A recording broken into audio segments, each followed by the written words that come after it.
Bismillahirrahmanirrahim. Rabbi zidni ilma. Assalamu alaikum viewers. Today we are again here to talk another interesting figure of literature, of English literature, that is father of English literature. किसकी बात कर रहे हैं यकीनन आप जान गए होंगे। आज हम बात कर रहे हैं जॉफ्री चॉसर की। जॉफ्री चॉसर जिनको फादर ऑफ इंग्लिश लिटरेचर भी कहा जाता है और फादर ऑफ इंग्लिश पोइट्री भी कहा जाता है।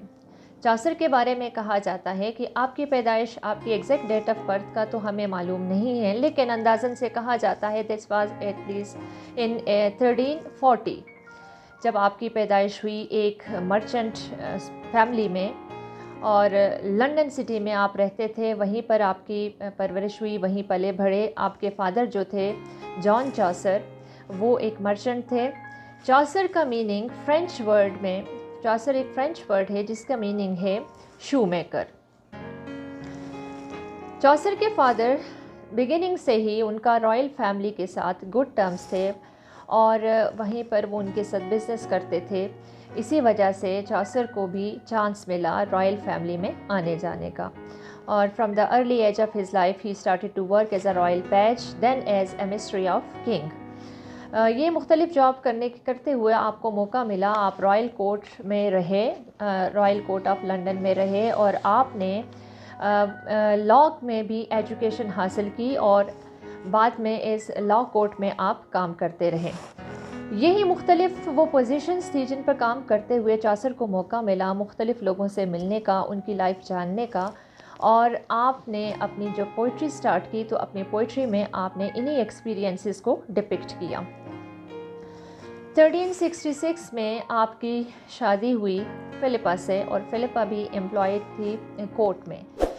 और उसके बाद आपने उसी ज़माने में आपने इटालियन और फ्रेंच राइटिंग्स को पढ़ना शुरू किया। फ्रेंच राइटिंग स्टार्ट में आपने जब पढ़ी, he tried to translate Roman de la Rose the book of, उसके बाद आपने एक अपनी बुक लिखी the book of Duchess in 1369 and it was an elegy. ये वो एलेजी थी जो आपने अपनी सिस्टर इन लॉ की डेथ पर लिखी। आपके बहुत फेवरेट दोस्त जॉन ऑफ गॉन्ट, उनकी सिस्टर इन लॉ, उनकी वाइफ थी, उनकी डेथ पर आपने ये बुक लिखी the book of duchess. Chaucer बाद में इटली गए और वहाँ पर आपकी मुलाकात हुई इटालियन ह्यूमनिस्ट पेट्रार्क से और वहाँ से आप उनसे इम्प्रेस हुए। इटालियन मेडिवल इटालियन पोइट्री से आप इंट्रोड्यूस हुए और उसके बाद आपकी पोइट्री में ये इम्पैक्ट हमने देखा है। इन 1878 रिचर्ड सेकंड किंग, उन्होंने आपको मिलान भेजा और वहाँ पर आपकी मुलाकात हुई जॉन हॉकवुड से। चॉसर ने कुछ अर्सा एज इन अ वार आपने पार्टिसिपेट किया और वार में आप गए। और इन द बिगिनिंग जब इंग्लैंड और फ्रांस की वो जंग लड़ी गई, that was about for 100 years के मुख्तलिफ अरसे में वो जंगें लड़ी गई। तो आपने स्टार्ट में जब उस जंग में हिस्सा लिया और उसमें आपको कैप्टिव बना दिया गया था और उसी जंग के दौरान जब आपको कैद किया गया तो किंग एडवर्ड थर्ड ने 16 पाउंड्स में, जो कि उस वक्त काफ़ी रकम होती थी, आपको वहाँ से रिलीज़ किया। आप किंग एडवर्ड थर्ड के बहुत फेवरेट थे। इसके अलावा आपने 3 डिफरेंट किंग्स के दौर में काम किया, king Edward third, Richard second and Henry fourth. आपने इटालियन से रिटर्न के बाद आप कैंट गए और वहाँ पर एज अ कमिश्नर काम किया इन 1830। He was so much interested in poetry after that time and he started to write poetry.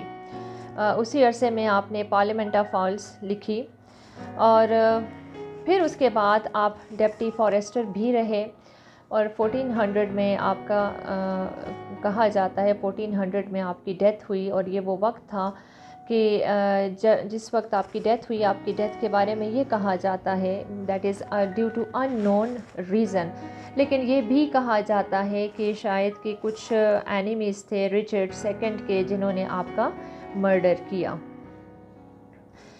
फिर आपको वेस्टमिंस्टर एबे में लंदन में आपका बरियल हुआ, जिसको पोइट्स कॉर्नर कहा जाता है, वहाँ पर आपको दफन किया गया।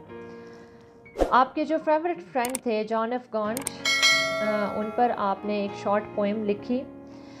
इसी तरह से आपने जो आपकी फेमस बुक थी द बुक ऑफ डचेस, वो आपने एक एलेजी लिखी। आपके और फेमस काम में Anelida and Arcite, house of fame, the legend of good women, Troilus and Criseyde. Troilus and Criseyde को बहुत ज़्यादा शोहरत मिली और ये ट्रोजन वॉर पे लिखी गई थी। चौसर की ये खूबी है कि आपने राइम रॉयल का यूज़ किया। Rhyme royal is 7 lines poem, और आपने आयम्बिक पेंटामीटर को इंट्रोड्यूस किया, और iambic pentameter since that time it is in use in poetry. आपको मुख्तलिफ़ क्रिटिक्स ने बहुत ज़्यादा अप्रिशिएट किया। जॉन ड्राइडन ने आपको एडमायर किया, और सर फिलिप सिडनी ने आपको आपके काम की वजह से बहुत ज़्यादा अप्रिशिएट किया। जॉफ्रे चौसर का सबसे इम्पॉर्टेंट जो काम है वो है the prologue to the Canterbury tale. Canterbury tale आपकी एक खूबसूरत पोइट्री है। उसमें आपने कैरेक्टर्स को बड़े खूबसूरत तरीके से प्रेजेंट किया है in a poetic form, but it is like a drama की तरह से। इसमें कैरेक्टर्स भी हैं, उनके डायलॉग्स हैं, इसमें कुछ प्लॉट है, फिर उसकी कंस्ट्रक्शन है, उसका राइज है, उसका फॉल है, और at the end there is resolution. So we find that these the beautiful characters are taken from the society. In fact ये सोसाइटी से मुख्तलिफ़ कैरेक्टर्स चूज़ किए गए और उन कैरेक्टर्स को प्रेजेंट किया गया है आपने अपनी पोइट्री की सूरत में। सो चौसर की काम को आज तक अप्रिशिएट किया जाता है। उनको न सिर्फ उनके वक्त का बल्कि मॉडर्न पोइट भी कहा जाता है, और he was the first story teller of his time. It is said that he was the first story teller of his time, and it is also said that he was the person who has introduced several new words in English language. और आपको आपकी although he had a short period of time, yet he has produced a wonderful writing of his life. So I hope कि आपको चौसर की biography के बारे में अच्छी मालूमात मिल गई। सेकंड पार्ट में मिलेंगे उनकी मज़ीद राइटिंग पर। Thank you so much.